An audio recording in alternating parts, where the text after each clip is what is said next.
Buongiorno cari amici, benvenuti anche oggi a una piccola live splash del vostro Marietto Veneziano. Da come avete visto dal titolo, oggi parleremo di Marte, che poi fondamentalmente sono quelle forze, sono quel pianeta, sono quegli astri, sono quelle energie che teoricamente e anche in pratica rappresentano il dio della guerra. E quando si parla del dio della guerra, chiaramente non è che si parla di una scampagnata o di un viaggio turistico in qualche club tipo Med e via dicendo, si parla proprio di morte.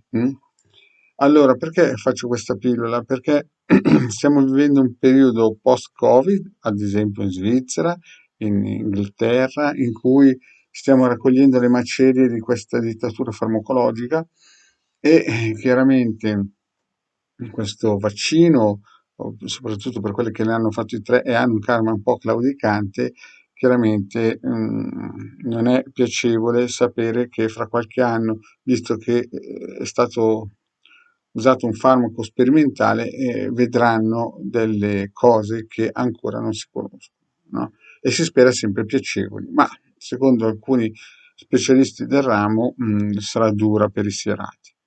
Ma finito questo periodo, stiamo entrando in una fase difficile, soprattutto per l'economia occidentale, e in questo caso parlo anche dell'Italia, dove famiglie che ad esempio consumavano per 800 euro di metano ogni 2 mesi nel periodo invernale, si sono visti appioppare 2000 euro. Chiaramente con uno stipendio di 1200 euro la cosa diventa difficile. Questo solo per il gas, poi c'è l'elettricità, poi tutti gli altri beni e servizi che aumenteranno in conseguenza. In Svizzera si è visto un fortissimo aumento, ad esempio, della benzina che fa un po' tremare le gambette alle persone che abitano nella Confederazione. Questo prelude a una situazione economica con una svalutazione e una crisi imminente. Quindi abbiamo una fascia di persone che per 2 anni, alcuni si sono fatti serrare 3 volte addirittura, purtroppo per 2 anni hanno vissuto una condizione difficile, chiusi in casa, pieni di patologie psicosomatiche, alcuni sono diventati ipocondriaci proprio perché hanno sentito questi talk show di regimi, la narrativa di regimi che praticamente ogni giorno picchiava sempre sullo stesso chiodo. Quindi i più fragili a livello psicologico si sono in certo senso condizionati e sono quasi diventati ipocondriaci.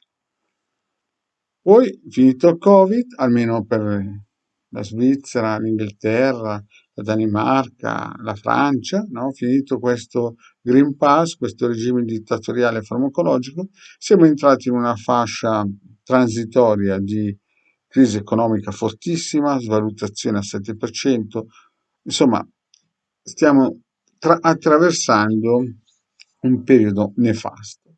E in più ci troviamo di fronte a una guerra in Europa fortissima, una guerra che in solo 14 giorni praticamente ha portato l'Ucraina quasi nel Medioevo. Sono stati distrutti praticamente i maggiori punti di interesse di servizi e quindi praticamente se anche dovesse finire oggi, dopo 14 giorni, la guerra, l'Ucraina si troverebbe in serie difficoltà, ci metterebbe dai 5 ai 10 anni a ristabilire l'ordine, per ristabilire l'elettricità, insomma l'acqua, le fognature, i centri di comando e via dicendo. Quindi figuratevi se dura ancora di più cosa può succedere. Ma come vi ho già spiegato, la situazione non si fermerà qui, poi andrà avanti e ci ritroveremo in casa i russi, i scarponi dei russi, ce li troveremo fuori dalla porta di casa. Ma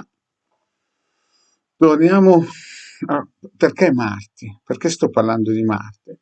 Perché dal 2015, ma prima del 2010 con altri nickname, il vostro Marietto Veneziano era entrato nei social a spiegare che la situazione dal 2020 sarebbe diventata difficile, proprio perché l'Europa è sotto un dominio planetario tremendo, difficile, un Saturno difficile, dei pianeti veramente, un Plutone difficile, insomma dei pianeti che facevano presagire per l'Europa una situazione in cui se c'era qualcuno che voleva attaccare in qualsiasi modo l'Europa ce l'avrebbe fatta.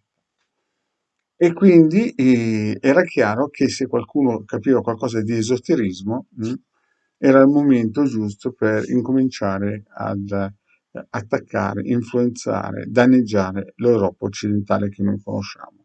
E così è stato. Questo influsso nefasto sarà dal 2020 al 2029, quindi ci aspettiamo che chiaramente la Russia non si fermi all'Ucraina, vada avanti, anche perché in parte o una parte ha ragione. E questa guerra, chiaramente, come ho già detto in altre pillole, non è che il signor Putin, che è un presidente di una confederazione russa, di una federazione russa, scusate, si è alzato la mattina, ha aperto il telefono e ha detto entriamo in guerra. Questa guerra è preparata da decenni. Aspettavano solamente gli influssi favorevoli per poter iniziare. E quindi per quelle persone che seguono il Marietto consiglia di avere il dio della guerra a fianco, non di dietro, ma a fianco. E a fianco vuol dire avere un sigillo che copra i propri buchi vibrazionali del corpo eterico per poter stare tranquilli quando arriverà l'ondata di cioccolato che sta per invadere l'Europa. Quindi, cari amici, il dio della guerra è sempre meglio averlo a fianco e davanti che averlo di dietro. Quindi per questo che il vostro Marietto in questi periodi dal 2020 al 2029 ha sempre consigliato, ma soprattutto nell'ultimo periodo perché è la cosa più tangibile, il sigillo 6 di Marte perché rappresenta il dio della guerra che difende dall'ostilità chi possiede questo sigillo. Grazie cari amici e alla prossima, ciao.